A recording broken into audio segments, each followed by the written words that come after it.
ما كتب على الذين من قبلكم لعلكم تتقون صدق اللہ مولانا العظیم۔ بارگاہ رسالت مآب صلی اللہ علیہ وسلم میں درود پاک کا ہدیہ پیش کریں۔ اللہم صلی علی سیدنا مولانا محمد معدن الجود والکرم وآلہ واصحابہ الکرام ابنہ الکریم وبارک وسلم صلاة دائمتا سرمدا ابدا۔ اللہ تبارک و تعالی اس ماہ سیام کو، رمضان المبارکہ کو ہم سب کے لیے خیر و برکت اور سعادتوں والا مہینہ بنائے۔ اس کے استقبال کے لیے ہم اس کے آنے سے 2 ماہ بیشتر ہی دعا کیا کرتے رہتے ہیں کہ اللہ رجب و شعبان میں ہمیں برکت عطا فرما اور رمضان تک ہماری زندگی عطا فرما۔ تو رب تبارک و تعالیٰ نے رمضان ہماری زندگی میں عطا فرمایا، اس کا بے پایاں کرم و احسان ہے۔ رمضان کو ایسے گزارو کہ تمہیں یہ احساس رہے کہ شاید میری زندگی کا یہ آخری رمضان ہے۔ پتہ نہیں کہ اس رمضان کے گزر جانے کے بعد اگلا سال جو رمضان آنے والا ہے وہ میری زندگی میں آئے گا بھی یا اس سے قبل میں دنیا سے چلا جاؤں گا۔ ہم میں سے کوئی نہیں جانتا، لیکن جو رمضان مل چکا ہے اس رمضان المبارکہ کا احترام اس اعتبار سے آپ کرو۔ اللہ تبارک و تعالیٰ نے قرآن میں فرمایا کہ تم پر روزے فرض کیے گئے ہیں جیسے پہلوں پر کیے تھے، تاکہ تم پرہیزگار بن جاؤ، تاکہ تمہارے اندر تقوی آ جائے۔ رمضان میں سب سے زیادہ جس چیز کا سامنا آپ کو کرنا ہے وہ کون سی چیز ہے؟ بھوک کا سامنا کرنا ہے۔ تقریباً 12 سے 14 گھنٹے کا روزہ ہوتا ہے، جس میں آپ سحری سے لے کر افطار تک پانی کا ایک قطرہ بھی اپنے حلق کے اندر نہیں ڈالتے۔ دنیا میں اور بھی کچھ مذاہب ہیں جن کے ہاں روزے کا تصور پایا جاتا ہے، فاسٹنگ، اپواس، لیکن اس کی شکل الگ الگ ہے۔ کسی کے یہاں ہے فروٹ کی اجازت ہے، پکی ہوئی چیزیں نہیں کھا سکتے۔ کسی کے یہاں ہے کہ پانی پی سکتے ہیں، باقی کچھ نہیں۔ تو روزے کی شکل جو ہے انہوں نے اپنی الگ الگ بنائی ہے۔ کچھ لوگوں کا ایسا ہے کہ زمین سے نکلی ہوئی چیز نہیں کھائیں گے، یا پھر اس کو ہانڈی پر پکایا گیا ہو تو وہ نہیں کھائیں گے، باقی کچھ اور چیزیں درخت سے ملی ہوئی یہ سب کھا کر کے رہ سکتے ہیں۔ میرے عزیزو، اس طرح کا اگر روزہ رکھنا ہے تو سال بھر بھی ہم رکھ لیں گے انشاءاللہ العزیز۔ لیکن اسلامی جو روزے کا کانسیپٹ ہے، تصور ہے، وہ سحری سے لے کر افطار تک 2 بڑی چیزوں سے بچنے کا نام ہے۔ انسان کے لیے 2 بڑی چیزوں سے رکنا ہے۔ ایک کھانے پینے سے، ایسا نہیں کہ حرام چیزوں سے بچنا ہے، بلکہ حلال کھانے کی چیزوں سے بھی بچنا ہے۔ چاول، روٹی، گوشت، سبزی یہ سب حلال ہی ہے آپ کے لیے، لیکن حلال سے بھی بچنا ہے، حرام کی تو بہت دور کی بات ہے۔ دوسری جو سب سے بڑی چیز جس سے بچنا ہے وہ انسان کو اپنی شہوت پر کنٹرول کرنا ہے، اپنی بیوی سے، صحبت سے بھی اسے بچنا ہے۔ یہاں پر بھی وہی معاملہ ہے۔ حرام تعلق تو بہت دور کی بات ہے، بیوی سے صحبت کرنا، بیوی سے جمع کرنا، اس سے تعلق قائم کرنا یہ تو حلال ہے، لیکن روزے کی حالت میں اس حلال چیز سے بھی بچنا ہے۔ حرام کا پھر کہاں نمبر ہے؟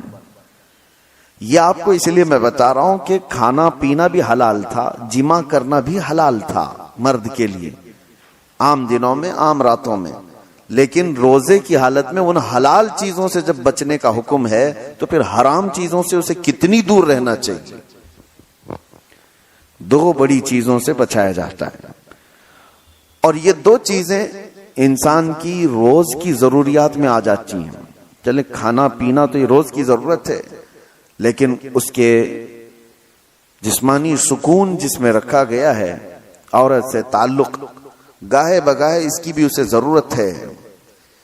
تو کھانے پینے سے اور جماع سے جو روکا گیا وہ ایک لمیٹڈ ٹائم ہے، ایسا نہیں کہ پورے رمضان میں ہی منع کر دیا گیا، بلکہ اللہ تعالیٰ نے رات کو عورتیں تمہارے لیے حلال رکھا جیسے دوسرے دنوں میں حلال ہے۔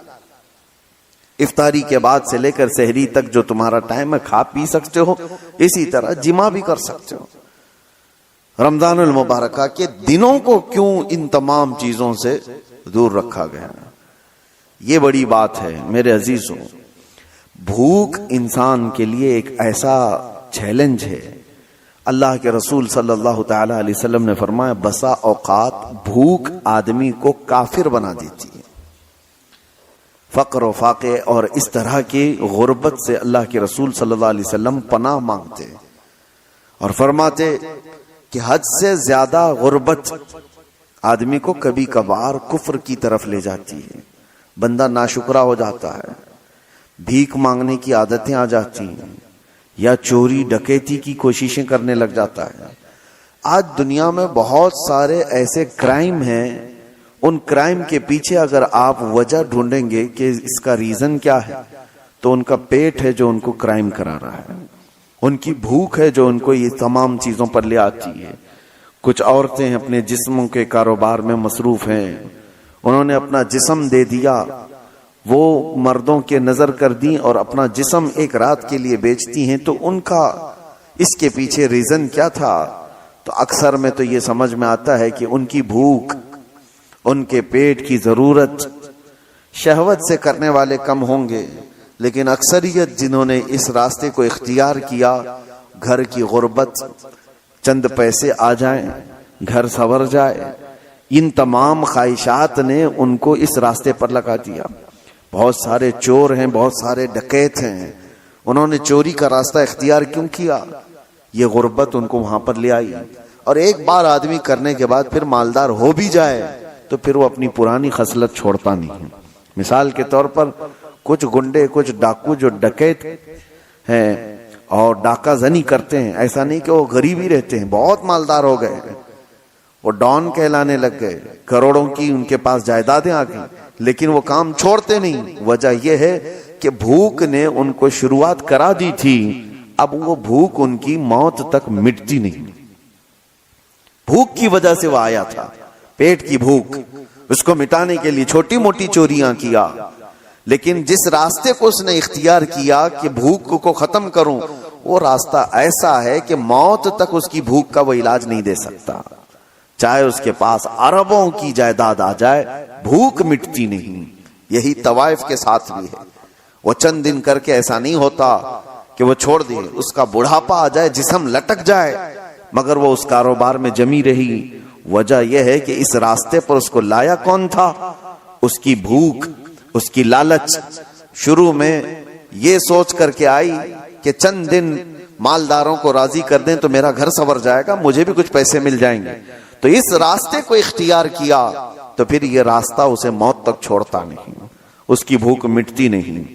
کل دیکھا جائے گا، اگلی بار دیکھا جائے گا، یہ کرتے کرتے اس کی موت آ جاتی ہے۔ اس لیے میرے عزیزوں، جنہوں نے بھوک پر کنٹرول نہیں رکھا، ان کو بہت خطرناک راستوں پر جاتے ہوئے لوگوں نے دیکھا ہے۔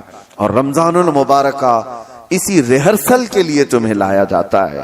زندگی میں کبھی بھوکا رہنے کی نوبت آ گئی تو تم ایک مہینہ ایسی پریکٹس کر لو، اتنا اللہ تعالیٰ کی طرف سے دیا ہوا بھوک کو برداشت کرنے کی طاقت پیدا کرو۔ دیکھو آج رمضان میں آپ بھی بھوکے ہیں، صبح سے لے کر شام تک، ایک دن نہیں، 2 دن نہیں، 3 دن نہیں، 25 دن تک، 30 دن تک بھی بھوکے رہتے ہیں دن میں۔ لیکن کیا بتاؤ مجھے، رمضان کی یہ بھوک تمہیں عیاشیوں کی طرف لے جاتی ہے؟ کیا یہ بھوک سے بے قابو ہو کر تم بھی غلط راستے کو اختیار کر لیتے ہو؟ حتیٰ کہ اس رمضان میں ہم پہلے جو چھوٹے موٹے گناہ کرتے تھے اس سے بھی دور ہو جاتے ہیں، بچ جاتے ہیں۔ وجہ یہ ہے کہ یہ بھوک اللہ کی طرف سے دی گئی ہے، اور تمہیں صحیح کرنے کے لیے یہی قرآن کی آیت کہتی ہے لعلکم تتقون، اس لیے تم کو روزہ رکھوایا جا رہا ہے تاکہ تم پرہیزگار بن جاؤ، تاکہ تم متقی بن جاؤ۔ اور آج دنیا کے پاس یہ علاج نہیں ہے۔ اور ایک بات میں آپ کو بتا دوں، ایک بہت بڑی بات تاریخ کی ہے، بڑے دانشوروں نے کہا کسی بھی انسان کو بھوکا دیکھ کر ہمیں احساس کیا ہوتا ہے؟ اس کی بھوک کو مٹا دیا جائے، اس کی بھوک کو ختم کیا جائے، ثواب بھی ہے۔ اب مثال کے طور پر کسی کے کھانا پینا ہی نہیں ہے، آپ کے اندر احساس جاگتا ہے اس کی مدد کرنی چاہیے، ٹھیک ہے آپ نے مدد کیا، کچھ مالداروں نے مدد کیا، لیکن یہ بھوکوں کو کھلا کر کے کب تک آپ اس کا علاج کریں گے؟ ان کی بھوک ختم کب ہوگی؟ دنیا سے بھوک اور بھیک دونوں بند ہی نہیں ہوتی۔ ہم ان کے علاج کے لیے پیسہ بھی دے رہے ہیں، ان کی مدد بھی کر رہے ہیں، ان کو سٹیبل کرنے کی کوشش کر رہے ہیں، لیکن وہ بھوک ختم کیوں نہیں ہوتی؟ اور کب تک ہم یہ کرتے جائیں گے؟ بھوکوں کو کھلانا بہت بڑا ثواب ہے، لیکن یہ بھوک کا علاج ممکن کب ہوگا؟ میرے عزیزو، آپ دیتے رہیں گے، اس کو دوبارہ بھوک لگتی رہے گی۔ دوپہر کا کھانا آپ نے کھلا دیا، انسان کی طبیعت ایسی ہے کہ دوپہر میں آپ اس کو مچھلی، گوشت، ہر چیز بنی ہوئی سب کچھ دے دیں، پیٹ فل ہو جائے، بھر جائے، یہ زیادہ دیر تک نہیں، رات کو واپس اسے بھوک لگے گی، اس کی باڈی پھر طلب کرتی ہے۔ چلو آج دن بھر کا آپ نے کھلا دیا، کل کا کیا ہوگا؟ کل پھر اسے بھوک لگے گی۔ تو انسان کو روز بھوک لگتی ہے، ہر وقت پہ بھوک لگ رہی ہے، تو اس بھوک کو ہر وقت پہ آپ مکمل کرتے جاؤ، کب تک کرو گے؟ یہی رمضان کا فلسفہ میں آپ کو بتانا چاہتا ہوں۔ صرف بھوکوں کو کھلا کر کے ان کے پیٹ کا علاج کر دینا، چلیں یہ ہم کو حکم دیا گیا، ہم کر رہے ہیں، لیکن اللہ نے قرآن جو اتارا ہے وہ صرف مسلمانوں کے لیے نہیں، پوری کائنات کے لیے۔ سارے انسان اگر اس آیت پر عمل کریں، اللہ نے فرمایا ہم نے تم پر رمضان کے روزے فرض کیے اس لیے کہ تم پرہیزگار بن جاؤ۔ ان بھوکوں کو اگر یہ پتا چل جائے کہ ہمیں بھوک کا علاج بھیک مانگ کر کے نہیں، خود کے کنٹرولنگ سے کرنا ہوگا، تو پھر دیکھیں ان کا ہاتھ دنیا کی طرف نہیں آئے گا۔ بھوک برداشت کرنے کی طاقت آ گئی تو ہم نے تاریخ میں دیکھا ہے 60 سال 70 سال تک ہمارے ایسے بزرگوں کو جنہوں نے ستو کے ذریعے سے، ستو گیہوں کا ایک آٹا، اور اس کو پانی میں بھگو کر تھوڑا گڑ ڈال کر اس پر گزارا کرتے ہوئے 70 سال گزار دیے، کبھی کوئی غذا نہیں کھائی۔ کیوں؟ بھوک پر کنٹرول تھا، بھیک مانگ کر کے نہیں۔ یہ اسلامی علاج تھا۔ سارے انسان بھوکوں کو نہیں کھلا سکتے تو کیا کریں؟ ابھی مثال کے طور پر میں آپ کو ابھارتا جاؤں کہ غریبوں کا خیال کرو، مسکینوں کا خیال کرو، کرنا بھی چاہیے، بھوکوں کا خیال کرو، آپ کو دوسروں کی بھوک کا احساس ہو، آپ اٹھیں گے، لیکن کیا دنیا میں موجود سارے بھوکوں کا علاج آپ کر لیں گے؟ اور کب تک کریں گے؟ نہیں کر پائیں گے۔ اس وجہ سے حکم یہ ہے ان بھوکوں کے لیے بھی کہ تم بھوک کی وجہ سے غلط راستہ اختیار نہ کر لو، بھیک مانگنے نہ لگ جاؤ، تم بھوک کو کنٹرول کرنے کی عادت اس روزے کے ذریعے سے شروع کرو۔ روزہ تمہیں سکھا دے گا۔ حضرت سیدنا یحییٰ رحمت اللہ تعالی ایک بڑے بزرگ ہیں، فرماتے ہیں نفس کو جتنی بھی دنیا کی چیزیں دی جائیں یہ قابو میں نہیں آ سکتا، قابو میں نہیں آ سکتا۔ بڑی سی بڑی چیزیں دے کر کے اس کو شانت کرنے کی کوشش کرو، نہیں آئے گا قابو میں۔ کہا کیسے آئے گا؟ کہا صرف اور صرف بھوک کے ذریعے سے تمہارے قابو میں آئے گا۔ بھوکا رکھو نفس کو۔ ایک جوان آئے حضور کی بارگاہ میں، کہا یا رسول اللہ صلی اللہ علیہ وسلم شادی کی عمر ہو گئی لیکن کرنے کی طاقت نہیں، استطاعت نہیں، ذرائع نہیں، اسباب نہیں ہے، کیا کروں؟ اللہ کے نبی صلی اللہ علیہ وسلم نے فرمایا جب تک شادی نہ ہو جائے روزہ رکھو۔ اپنی شہوت کو کنٹرول میں رکھنے کے لیے حضور نے کیا فرمایا؟ روزہ رکھو۔ تم روزے کے ذریعے سے اپنے نفس کو قابو میں رکھ سکتے ہو۔ نوجوانوں کو آج بھڑکتا ہوا جو نفس ہے گناہوں کی طرف ابھارتا ہے، جتنا یہ کھاتے جائیں گے اتنی شہوت بڑھتی چلی جاتی ہے۔ اسی لیے کہا گیا روزہ ایک ڈھال ہے، اور روزہ ایک ایسی دوا ہے جو انسان کے نفس کو جو بھڑکتا ہوا بے قابو ہوتا ہے اس کو قابو میں لے آتا ہے۔ اسی لیے میں آپ کو بتاؤں اللہ کے نبی صلی اللہ تعالی علیہ وسلم نے 2 چیزوں کا حکم دیا۔ ایک تو مسکینوں اور غریبوں کو کھلانے پلانے کا حکم تو ہے ہی اسلام میں، خیرات کرو ان کو دو، لیکن دوسرا حکم صحابہ کو بھوکا رکھ کر کے ان کو کنٹرول کرنا سکھایا ہے۔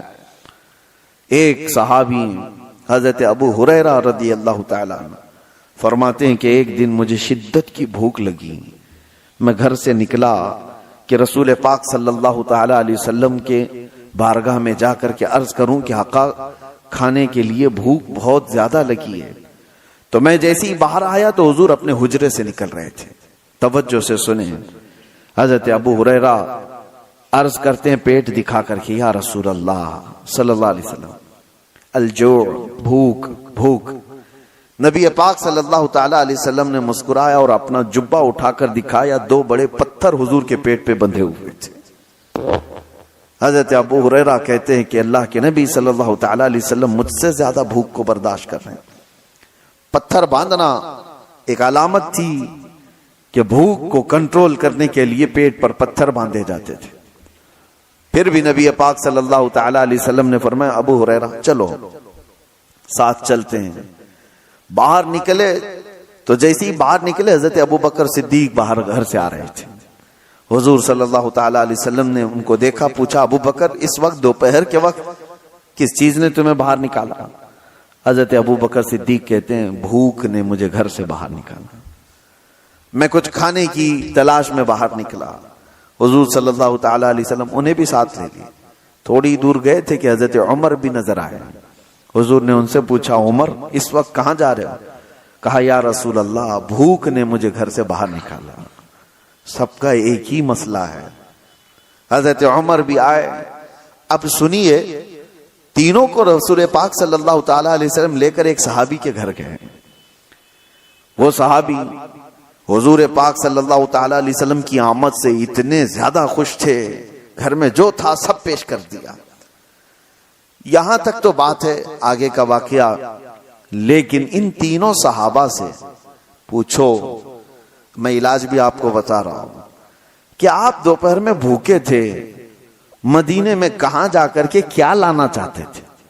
ابو ہریرہ آپ کیا لانا چاہتے؟ پیسے آپ کے پاس بھی نہیں خریدنے کی۔ ابو بکر صدیق و عمر فاروق رضی اللہ تعالیٰ عنہ آپ کیا کھانے کے لیے نکلے تھے گھر سے باہر؟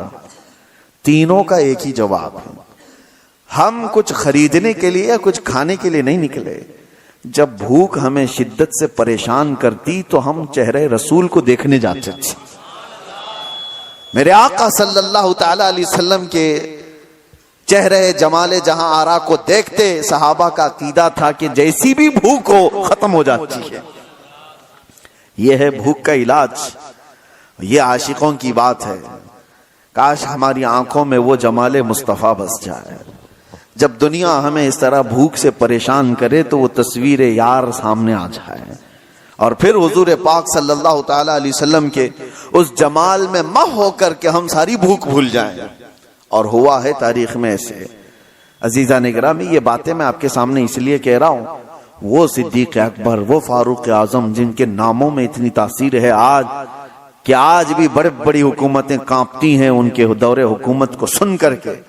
قیصر اور کسریٰ لرزہ بر اندام تھے عمر ابن خطاب کے نام سے، لیکن ان کا حال یہ ہے کہ وہ کہتے ہیں بھوک نے مجھے گھر سے باہر نکالا۔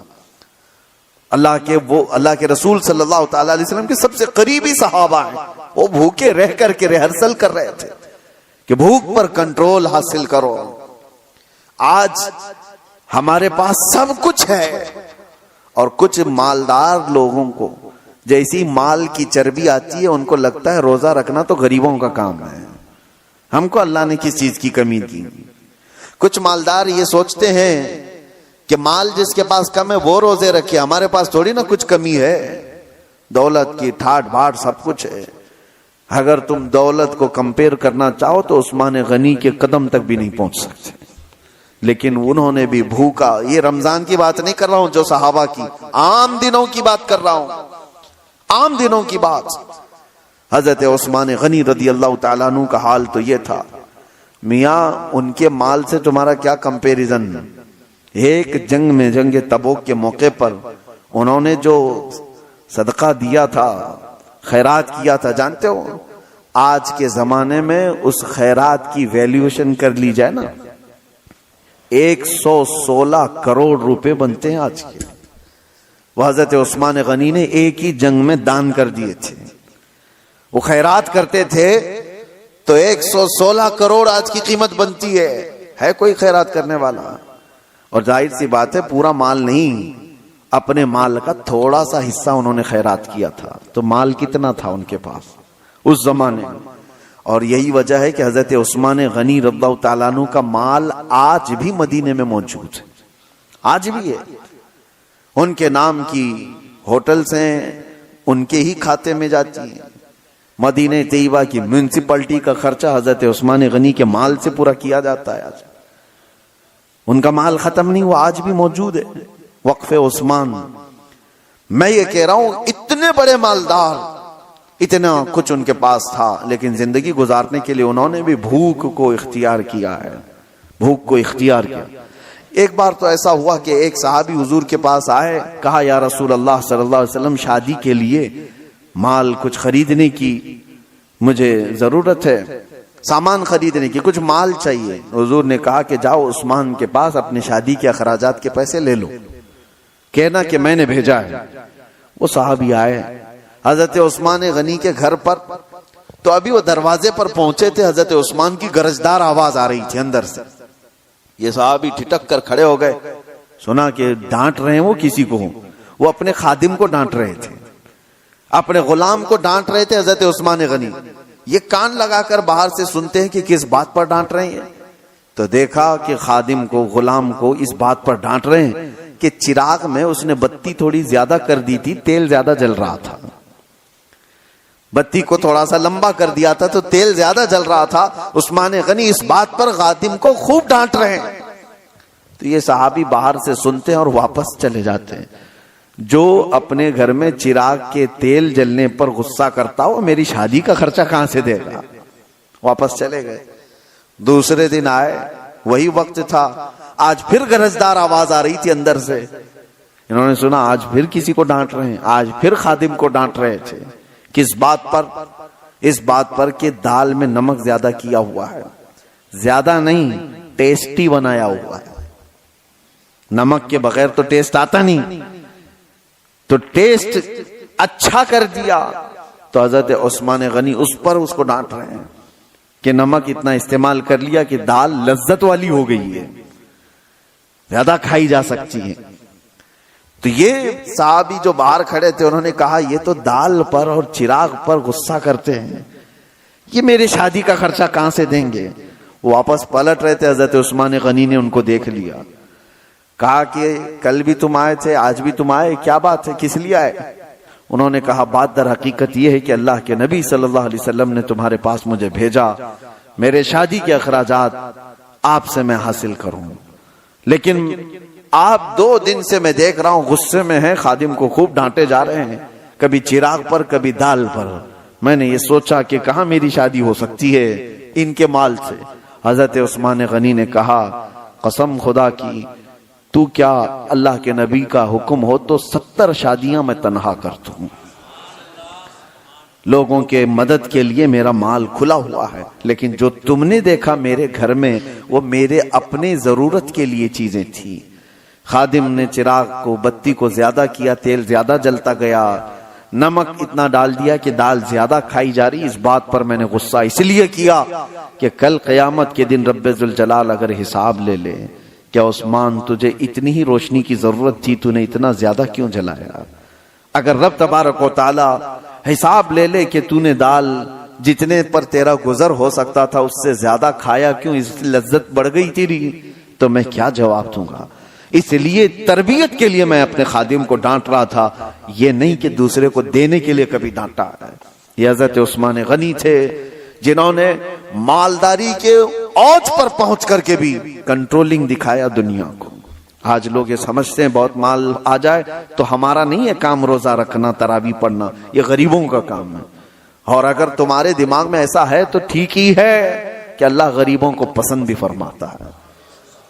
اللہ تعالیٰ غریبوں کے گھر رمضان بھیجا ہے، وہ روزہ بھی رکھتے ہیں اور تراویح بھی پڑھتے ہیں، اور اسلام غریبوں سے شروع ہوا ہے اور غریبوں میں ختم بھی ہو جائے گا۔ میرے عزیزوں، بھوک کے متعلق ایک بات اور عرض کرتا ہوں، کہاں صحابہ کرام نے اپنے گھروں میں کس طرح کیا۔ حضور صلی اللہ تعالی علیہ وسلم ایک دن گھر سے نکلے، اس وقت بھی ایک صحابی حضور کے ساتھ ہے، کہتے ہیں کہ رسول پاک صلی اللہ تعالی علیہ وسلم حضرت فاطمہ کے گھر گئے. حضرت فاطمہ اس وقت گھر میں اکیلی بچوں کے ساتھ، دیکھا کہ آواز نہیں نکل رہی ہے بچوں کی. حضرت فاطمہ رضی اللہ تعالیٰ عنہ، نہیں میں یہ بات بعد میں عرض کرتا ہوں. حضور پاک صلی اللہ تعالیٰ علیہ وسلم کی ایک دعوت ہوئی حضرت ابو ایوب کے گھر. حضور پاک صلی اللہ تعالیٰ علیہ وسلم جیسی پہنچے، انہوں نے ایک بکری کا بچہ ذبح کیا اور آپ کی دعوت کی.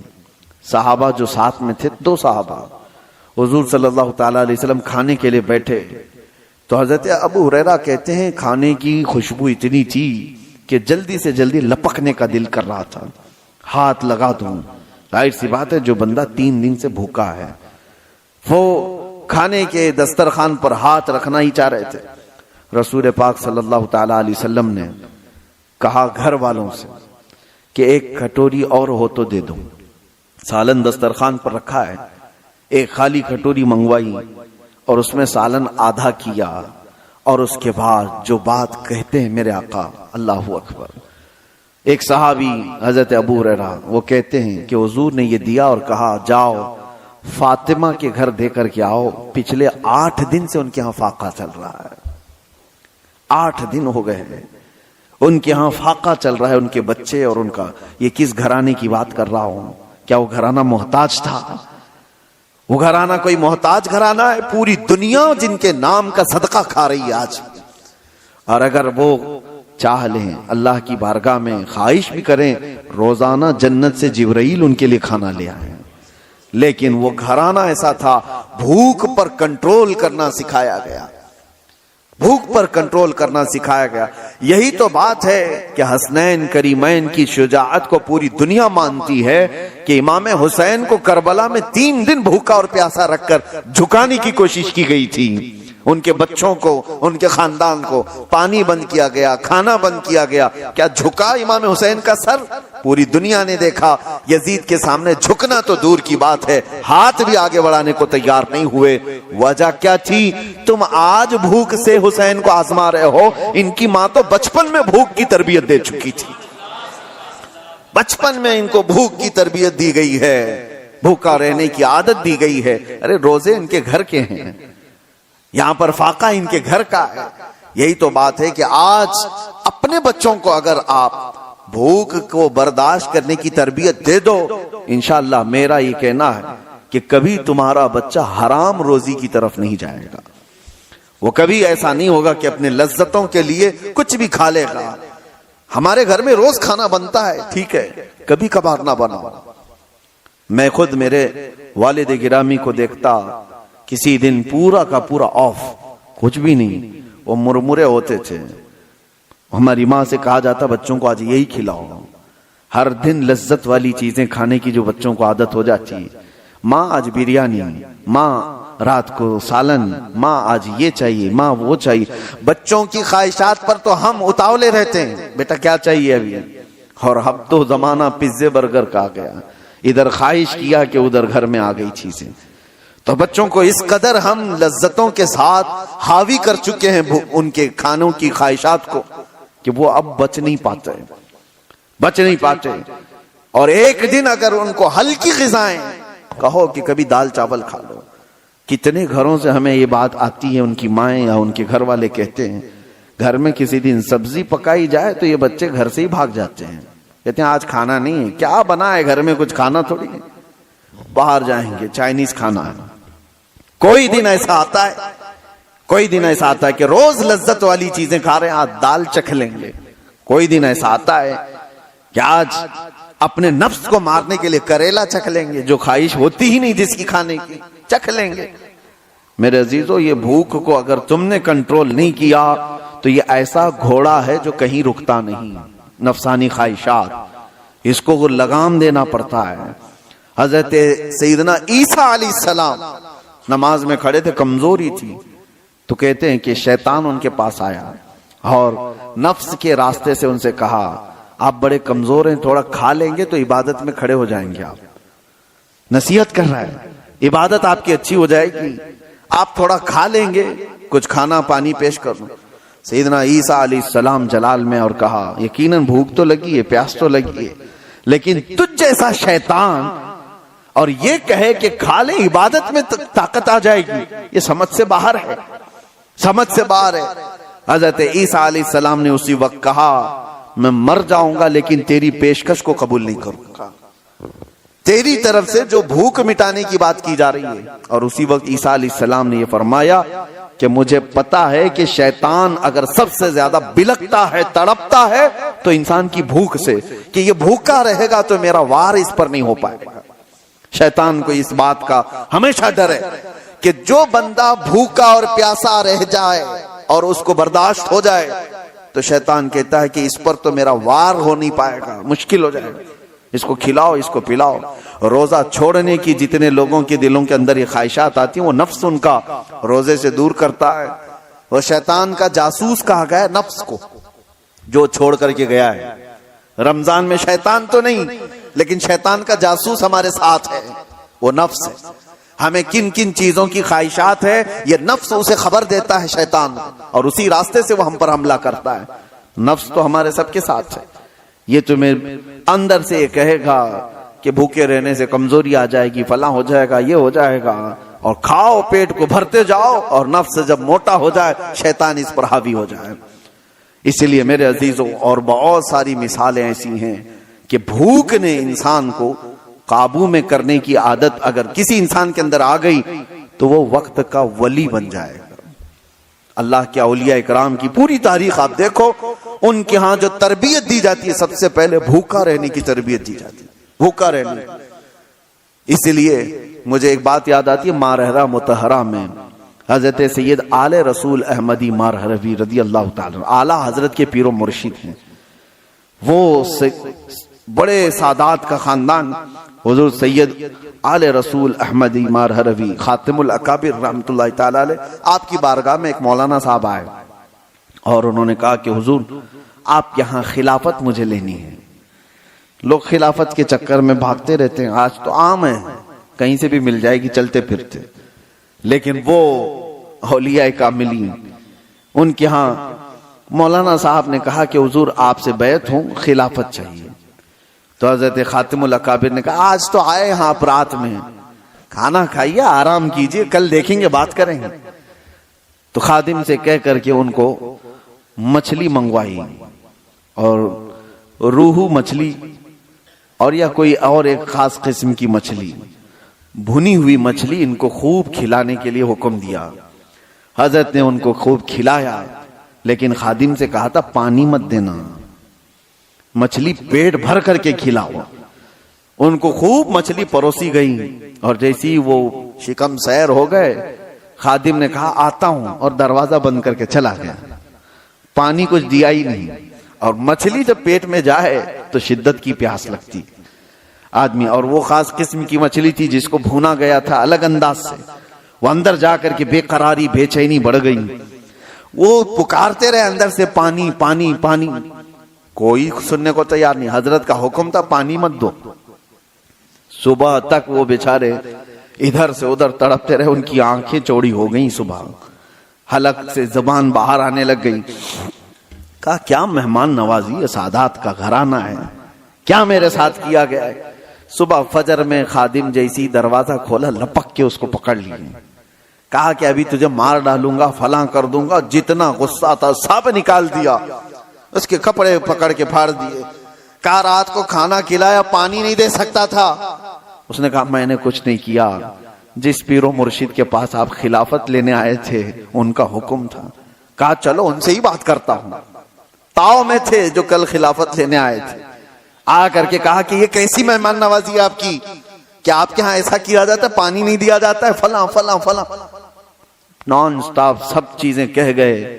حضرت خاتم الاکابر نے کہا پانی دے دو، پانی دو، اور اس کے بعد ان کو نذرانہ دے کر رخصت کرو۔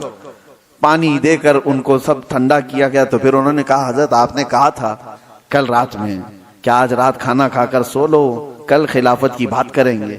آپ نے کہا جو اپنی پیاس برداشت نہیں کر سکتا وہ اپنی خلافت کے بوجھ کو کہاں اٹھا سکتا ہے۔